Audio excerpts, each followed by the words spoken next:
Welcome back to my channel. तो again मैं आप लोगों के पास एक नए टॉपिक के साथ। तो जैसा कि आप लोग देख पा रहे हैं, जो आज का हम लोग का जो टॉपिक है वो है द आइडिया ऑफ सत्याग्रह। यानी कि आज मतलब पर्टिकुलरली मैंने ये वाला जो है वो हमने कुछ स्ट्रगल जो कि मूवमेंट चलाए गए थे जब फ्रीडम फाइट हो रहा था, जब हम लोग को इंडिपेंडेंस चाहिए था, डेमोक्रेटिक का डिमांड हो रहा था कि now India wants to democracy और पूर्ण स्वराज का डिमांड हो रहा था। तो जितने सारे मूवमेंट्स उस दौरान चलाए गए थे, तो ये पूरा सीरीज़ रहेगा और मोस्टली इसके जो टारगेट ऑडियंस होंगे वो हिस्ट्री से होंगे। यानी कि whatever they are in school और कॉलेज डजेंट मैटर, मतलब जो भी हिस्ट्री से बिलोंग करेगा और जो भी जानने का इच्छुक रखता है, यानी कि कॉमन इंसान जो इंटरेस्टेड है कि क्या क्या मूवमेंट्स चलाए गए थे उस दौरान, कि हम लोगों को आज हम लोग आज़ादी की ज़िंदगी जी रहे हैं, तो क्या क्या मूवमेंट्स चलाए गए थे उस समय, एक यूनिफाइड होकर फाइट किया था इंडिया ब्रिटिश को भगाने के लिए। तो ये सारा टॉपिक डिस्कस करेंगे, लेकिन इसका कंडीशन यही है कि सारे टॉपिक डिस्कस होंगे लेकिन पार्ट बाय पार्ट। तो जैसा कि आप लोग देख पा रहे हैं कि जो आज का हम लोगों का टॉपिक है वो है द आइडिया ऑफ सत्याग्रह। यानी कि आइडिया कैसे आया सत्याग्रह का, गांधी जी ने इसको क्या किया, कहाँ से आया, इसका रिचनेस क्या है इस वर्ड का। तो स्टार्ट करते हैं। Mahatma Gandhi had gone to South Africa for his legal practice, but due to certain circumstances started nationalist movement with a new idea of mass agitation। क्या बोला उसने कि जो आइडिया ऑफ सत्याग्रह था, तो हम लोग को सबको पता है कि महात्मा गांधी पढ़ाई के लिए, जो महात्मा गांधी थे,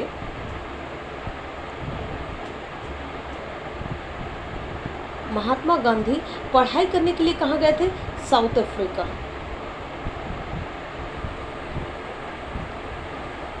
तो साउथ अफ्रीका गए थे, तो साउथ अफ्रीका गए थे और अपने लीगल प्रैक्टिस करने के लिए गए थे। यानी कि वो जो पढ़ाई करने के लिए गए थे वो लॉ की पढ़ाई करने के लिए गए थे, for legal practice, for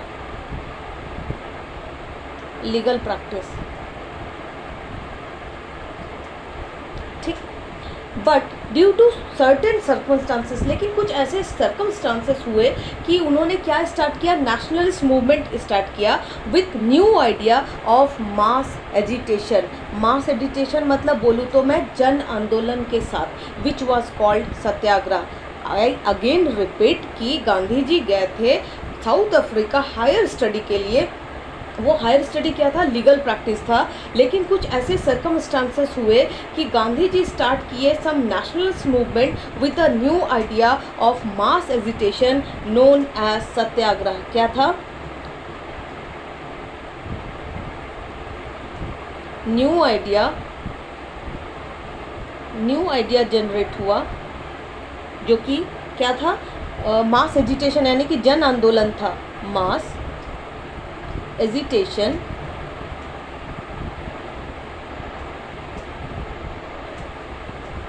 which was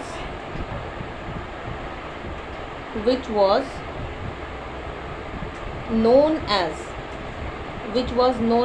सत्याग्रह, जिसको किस नाम से जाना गया? सत्याग्रह के नाम से जाना गया, ठीक। न्यू आइडिया था, मास एजिटेशन था और इसको सत्याग्रह के नाम से जाना गया। This idea of Satyagraha believed in the power of truth. और ये जो वर्ड था, ये वर्ड सिर्फ एक वर्ड नहीं था, ये एक ऐसा बिलीव था कि भाई हम मतलब सत्य पर विजय, यानी कि असत्य पर सत्य की विजय। वो यही बोलते थे कि ट्रूथ एक ऐसा हथियार है कि आप उससे बड़े से बड़ा फाइट जीत सकते हो। तो he took the help of two weapons, और गांधी जी ने टू वेपन्स का हेल्प लिया फ्रीडम फाइट करते समय। और वो टू वेपन्स क्या थे? मैं लिखना चाहूँगी इसको। ही टुक हेल्प ऑफ टू वेपन्स।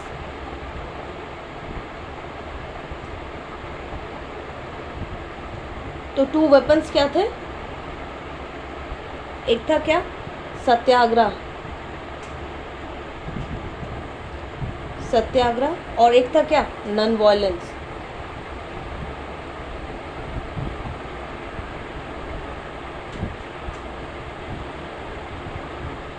यानी कि ये क्या मोस्टली बिलीव करते थे कि भाई सत्य की आग्रह करो, यानी कि सत्य बोलो और क्या मत करो, वायलेंस मत करो।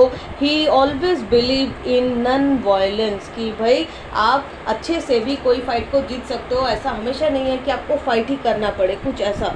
This could be done be peacefully petitions and not aggression, यानी कि पीसफुली हम लोग करेंगे without any aggression. By this means truth would ultimately win. और हम लोग भी बोलते हैं कि है भाई, एक कहावत ही है हिंदी में कि झूठ कितना भी सर उठाए ना, विजय हमेशा सत्य की होती है, ऐसा कहावत भी है। तो उसी को टारगेट करते हुए गांधी जी ने बोला कि कितना भी कुछ हो जाए, बाय द एंड ऑफ जो ट्रूथ है ना वो always win. The idea of truth could unite all the unions too. और ये जो आइडिया था सत्याग्रह का, यानी कि अगर मोस्टली अभी आज का जो टॉपिक है वो तो सत्याग्रह पर है, ये जो सत्याग्रह था ना ये किसको बाउंड कर दिया, सारे इंडियंस को। Bound all Indians, bound all the Indians, all the Indians in one chain, I guess एक चेन में बांध दिया पूरा का पूरा इंडिया। उस समय जो इंडियंस थे वो एक सूत्र में नज़र आ रहे थे, सिर्फ और सिर्फ गांधी जी के इस कॉन्सेप्ट के साथ। तो इसको और थोड़ा सा आगे बढ़ाते हैं इस डिस्कशन को हम लोग। तो इसका जो नेक्स्ट टॉपिक है इसके अंदर, वो नेक्स्ट टॉपिक है, एक सेकेंड ना मैं नया पेज ले लूँ। और जो नया नेक्स्ट टॉपिक है वो है Mahatma Gandhi enters the Indian political scene. तो क्या टॉपिक है, Mahatma Gandhi, let me write first, Mahatma Gandhi enters the Indian political scene।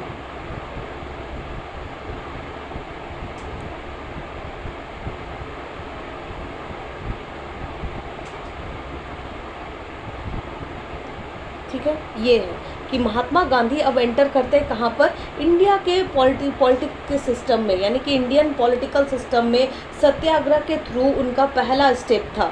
इससे पहले वो साउथ अफ्रीका गए थे जहाँ पर वो स्किन के बेसिस पे, यानी कि जब उन लोग का भेदभाव हो रहा था चमड़े के बेसिस पे, ब्लैक और वाइट के बेसिस पे, क्योंकि उनके साथ भी यही हुआ था, चूँकि वो ब्लैक थे और साउथ अफ्रीका गए थे पढ़ाई करने के लिए, जैसा हम लोगों ने पढ़ा, तो उनको ट्रेन की बग्गी से उतार दिया गया था कॉज ही वॉज ब्लैक। तो वहाँ भी उन्होंने रेशियल डिस्क्रिमिनेशन के तहत अपोज किया था, और वहाँ पर भी उन्होंने इस बात को रखी थी कि आप ऐसा नहीं कर सकते कि कोई बच्चा कोई इंसान काला है या फिर गोरा है उस हिसाब से आप भेदभाव नहीं कर सकते, यानी कि आप रेशियल डिस्क्रिमिनेशन नहीं कर सकते। इसके अगेंस्ट एक और लीडर ने भी आवाज़ उठाई थी, वो थे नेल्सन मंडेला जी। उन्होंने भी इसके ऊपर आवाज़ उठाई थी, रेशियल डिस्क्रिमिनेशन के ऊपर। सेम गांधी जी ने भी आवाज़ उठाई थी इसके ऊपर। तो ये तो वहाँ का था, लेकिन ये जो था सत्याग्रह के थ्रू महात्मा गांधी एंटर किए थे इंडियन पॉलिटिक्स में। तो it was at this juncture the Mahatma Gandhi appeared in the Indian political scene from South Africa in 1915। और जो टाइम पीरियड था, यानी कि इस दौरान जो महात्मा गांधी थे वो अपीयर्ड हुए कैसे, एज अ इंडियन पॉलिटिशियन के रूप में फ्रॉम साउथ अफ्रीका से। जो टाइम पीरियड था वो था 1915। ही इंट्रोड्यूस द कॉन्सेप्ट ऑफ सत्याग्रह। बहुत बार क्वेश्चन पूछा जाता है स्कूल के लेवल पे, कॉलेज के लेवल पे, नेट एग्ज़ाम में, कॉम्पिटिटिव एग्ज़ाम में, कि जो सत्याग्रह था किसने इंट्रोड्यूस किया था, कहाँ से स्टार्ट हुआ था, पीछे के कॉजेज़ क्या थे इसके, किस कारण हुए थे, ज़रूरत क्या था, what is the need behind of Satyagraha. ऐसे बहुत तरीके के क्वेश्चंस पूछे जाते रहे हैं। तो जो सत्याग्रह था उसका इंट्रोड्यूस किसने किया था, अगर मैं उसको लिखूँ कि Satyagraha introduced bye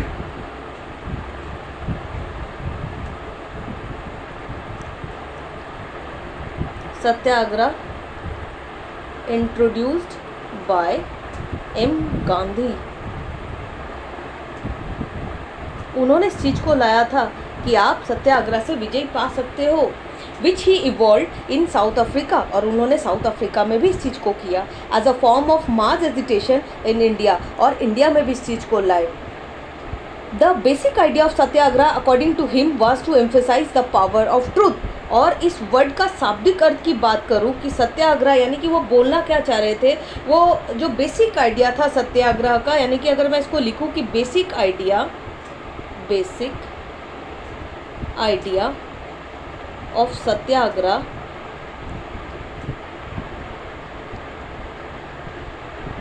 according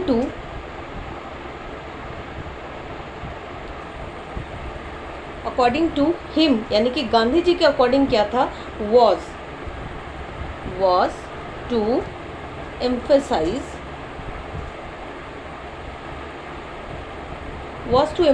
the power of truth.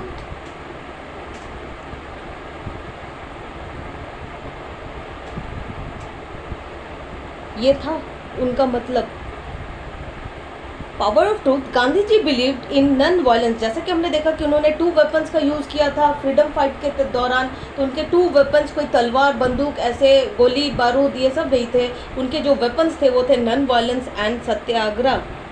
Gandhi ji believed in non violence as a technique of mass agitation. He was of the view that truth would always triumph and what was need was for the people to appeal to the conscience of the oppressor and make them see the truth।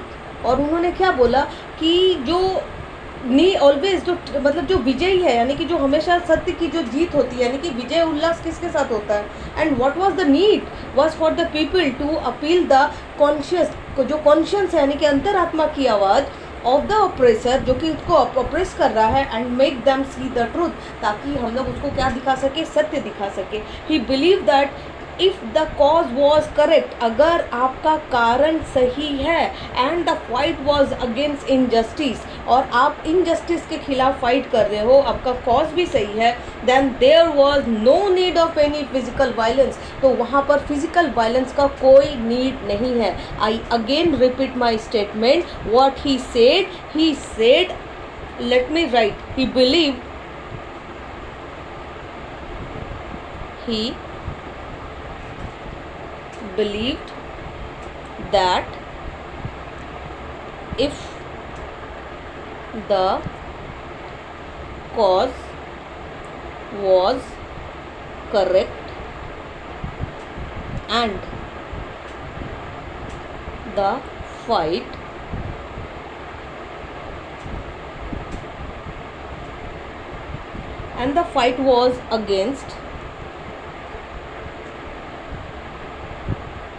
the fight was against injustice,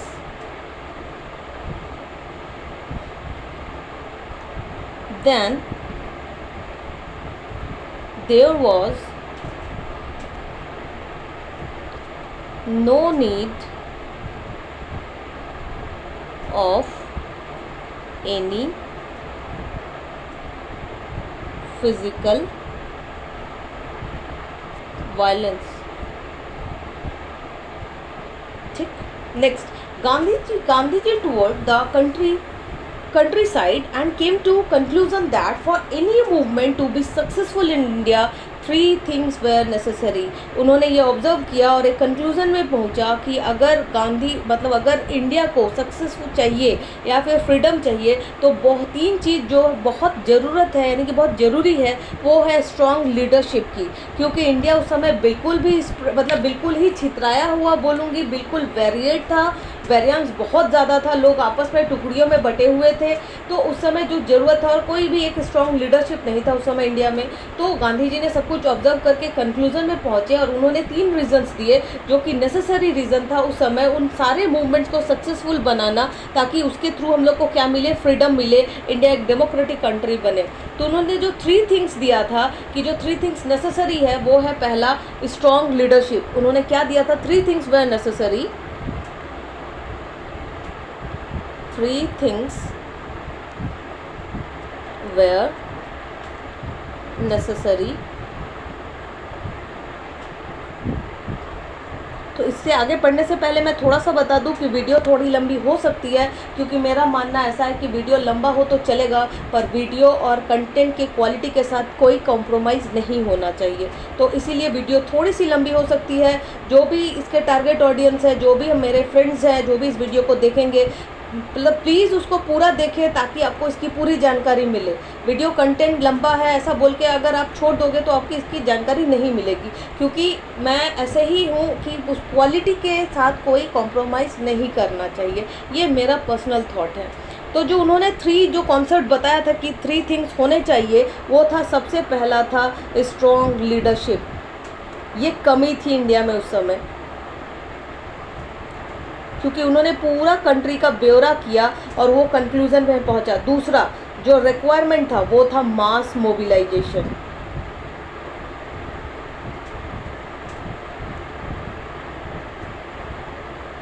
mass mobilisation. और जो third था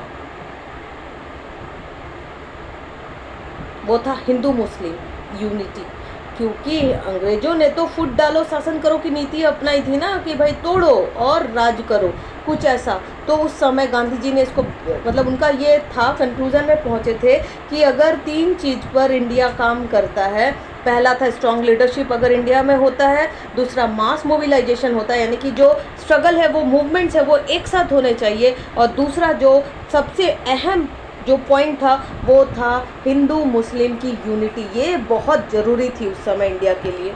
तो Gandhi ji himself assumed the leadership of the nationalist movement, there upon he organised a number of Satyagraha to mobilise the masses. और इस दौरान उन्होंने बहुत सारे मूवमेंट्स जो किए, धीरे धीरे हम लोग को उसको पार्ट बाय पार्ट डिस्कस करेंगे। मैं थोड़ा सा डिटेल थोड़ा थोड़ा करके टच दे देती हूँ कि आने वाले जो वीडियोज़ बनेंगे उनके क्या क्या मूवमेंट्स के बारे में हम लोग डिस्कस करेंगे। तो पहला जो हम लोग डिस्कस करेंगे मूवमेंट के बारे में, अभी थोड़ा सा हिंट दूंगी, वो है 1916। हालांकि बहुत सारे लोग इसको पहचान गए होंगे जो कि हिस्ट्री के जो स्टूडेंट्स हैं। 1916 was Champaran movement.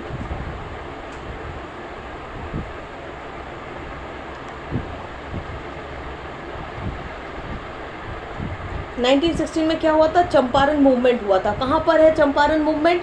In Bihar, right. Next, ये क्या था? टू सपोर्ट द, इसका जो कॉज था, यानी कि ये क्यों हुआ था ये मूवमेंट, हालांकि इसको एलेबोरेटली हम लोग डिस्कस करेंगे आने वाले वीडियोस में। तो इसका कारण क्या था मैं थोड़ा सा बता देती हूँ कि टू सपोर्ट, यानी कि गांधी जी ने इनको लॉन्च क्यों किया था? वो इसलिए किया था कि सपोर्ट करने के लिए, to support the peasants,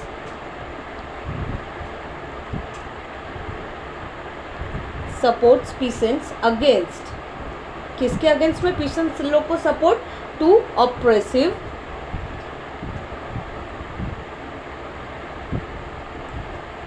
oppressive plantation system.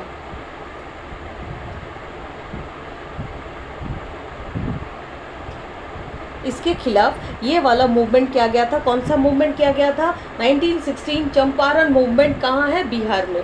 जो नेक्स्ट मूवमेंट गांधी जी ने लॉन्च करा था वो था दूसरा, 1917 Kheda district of Gujarat. 1917 Kheda district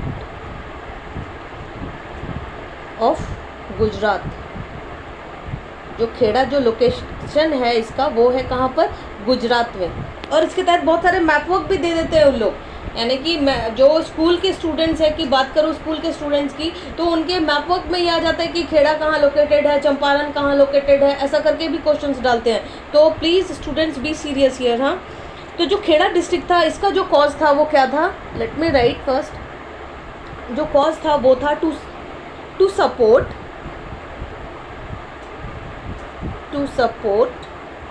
the peasants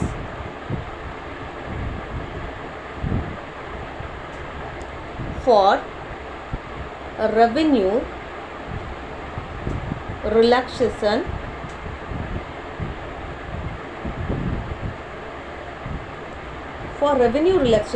because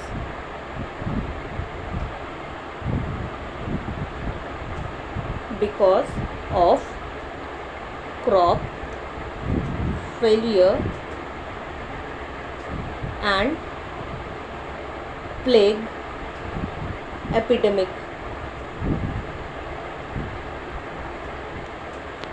तो भाई जो खेड़ा डिस्ट्रिक्ट ऑफ गुजरात का जो मूवमेंट था वो किसके सपोर्ट में था? वो पीसेंट्स के सपोर्ट में था। किसके थ्रू था? मतलब रीज़न क्या था? रेवेन्यू रिलैक्सेशन, क्योंकि क्रॉप फेलियर्स हो गए थे, क्योंकि उस समय ना इतने ज़्यादा इरिगेशंस की फैसिलिटीज़ थी, ना इतना सारा डेवलपमेंट हो रखा था, ना कोई टेक्नोलॉजिकल सपोर्ट था, नथिंग था वहाँ पर। तो हम लोग किस पर डिपेंड करते थे? सीजनल पर, यानी कि रेनी सीजन पर डिपेंड करते थे। अगर रेन समय से नहीं होता तो क्रॉप फेलियर हो जाते थे। तो यहाँ भी सेम कंडीशंस हुए, क्रॉप फेल हो चुके थे, लेकिन फिर भी जो रेवेन्यू का डिमांड हो रहा था वो लगातार आ रहा था। तो गांधी जी ने इसको रिलैक्स करने के लिए उन्होंने डिमांड करा कि जो क्रॉप फेलियर हो चुका है तो आप अपने रेवेन्यू, उनके रेवेन्यू को आप रिलैक्स करो। साथ ही क्यों, और ये हुआ था क्योंकि प्लेग एपिडेमिक भी फैला हुआ था। प्लेग बोल के डिजीज़ होता है जो कि शायद चूहों के कारण आता है, तो उसके कारण भी वो रिलैक्स करने के लिए डिमांड कर रहे थे कि भाई पीसेंट्स इस कंडीशन में नहीं है कि आपका रेवेन्यू वो दे सके, क्योंकि ऐसे ऐसे कॉजेज हुए हैं, तो how they are able to give revenue to you, ऐसा करके उन्होंने बोला। तो ये था खेड़ा का, जो कि गुजरात में लोकेशन था। उनका जो थर्ड था वो क्या था, 1918। ये सब आज का बस ओवरव्यू है। इसके आने वाले सीरीज में हम लोग ये सब डिस्कस करेंगे। Ahmedabad mill workers, Ahmedabad mill workers,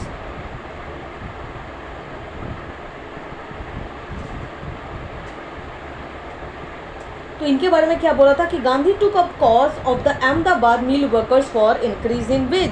और ये क्यों कर रहे थे, इंक्रीज करने के लिए क्या, वेज, यानी कि जो मिल वर्कर्स थे वो फाइट कर रहे थे क्योंकि उनको अपने उनके काम के अकॉर्डिंग वेजेस मिलते ही नहीं थे। British always try to exploit Indians ना, वो एक्सप्लॉइट कर रहे थे। वो 8 घंटे काम करवाते, उनको 1.5 घंटे का सैलरी मिलता, उनको 10 घंटे काम कराते, उनको 2 घंटे की सैलरी मिलती। एज रेशियो, अगर रेशियो की बात करूँ तो टाइम ज़्यादा, यानी कि जो मेहनत लेबर तो था वो ज़्यादा लिए जाते थे as comparison to their salary, कुछ ऐसा। इसके साथ जो नेक्स्ट है कि थोड़ा सा मतलब यहाँ पर है कि थ्रू दिस मूवमेंट, जितने भी सारे मूवमेंट्स पड़े, Champaran, Kheda, Ahmedabad mill workers, through these movements ही manage to win the support and confidence of the peasants and worker. No doubt भाई, जिस समय उनके मदद के लिए कोई हाथ नहीं आ रहा था, ये गांधी जी इनके पास गए, उनसे उनका प्रॉब्लम डिस्कस किया, आवाज़ उठाई, तो यहाँ पर क्या हुआ, उन्होंने एक सपोर्ट और एक कॉन्फिडेंस विन कर लिया, किनका, पीसेंट्स का और वर्कर्स का। The success of this satyagraha made Gandhi go a step further and launch to a more nationwide satyagraha। और धीरे धीरे छोटे छोटे, बोलते हैं ना कि भाई एक दिन में कुछ नहीं बदलता, पर एक दिन ज़रूर सब कुछ बदलता है। तो इनके साथ भी यही हुआ, ये छोटे छोटे चीज़ों पर काम करते गए और एक दिन ये जो सत्याग्रह था वो नेशन वाइड हो गया, यानी कि चारों तरफ स्प्रेड हो गया। Against the enormous powers given to the government through the Rowlatt act. जो रोलेक्ट एक्ट था, ये ऐसा एक्ट था कि इस समय ब्रिटिश गवर्नमेंट को ऐसे पावर्स मिले हुए थे कि वो बिना किसी को बोले हुए, बिना उनके चार्जेस बताए हुए उनको अरेस्ट कर सकते थे, उनको कोई भी पनिशमेंट कर सकते थे, ऐसे पावर्स मिले हुए थे। तो जो 1919 में जो रोलेक्ट हुआ था, एक बार फिर से बोल दूँ कि वो जो रोलेक्ट एक्ट हुआ था 1919 की बात करूँ,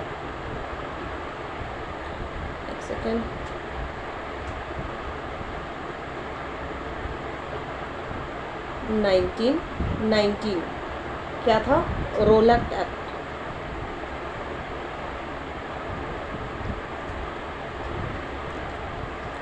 ये भी था। तो जो रोलेक्ट एक्ट था ये ऐसा बोला जैसे कि, तो नेशन वाइड तो सत्याग्रह अगेंस्ट हुआ ही, किसके अगेंस्ट हुआ, रोलेक्ट एक्ट के अगेंस्ट भी किया, क्योंकि यहाँ पर एनॉर्मस पावर मिला हुआ था ना भाई। आप ऐसा कैसे कर सकते हो बिना किसी को चार्ज बताए हुए कि आपने क्या किया, आपका दोष क्या है, आपको किस बिना पर गिरफ्तार किया जाता है, बिना कुछ बताए हुए आप उसको गिरफ्तार करते हो, आप उसको फांसी की सज़ा दे देते हो, आप उसको बहुत सालों तक जेल में रख सकते हो, ऐसा कैसे कर सकते हो। तो इसके खिलाफ भी गांधी जी ने आवाज़ उठाई और ऐसे बहुत सारे मूवमेंट्स के अभी बारे में हम लोग डिस्कस करेंगे अपने आने वाले सेशन में। Hopefully you like the session. Thank you.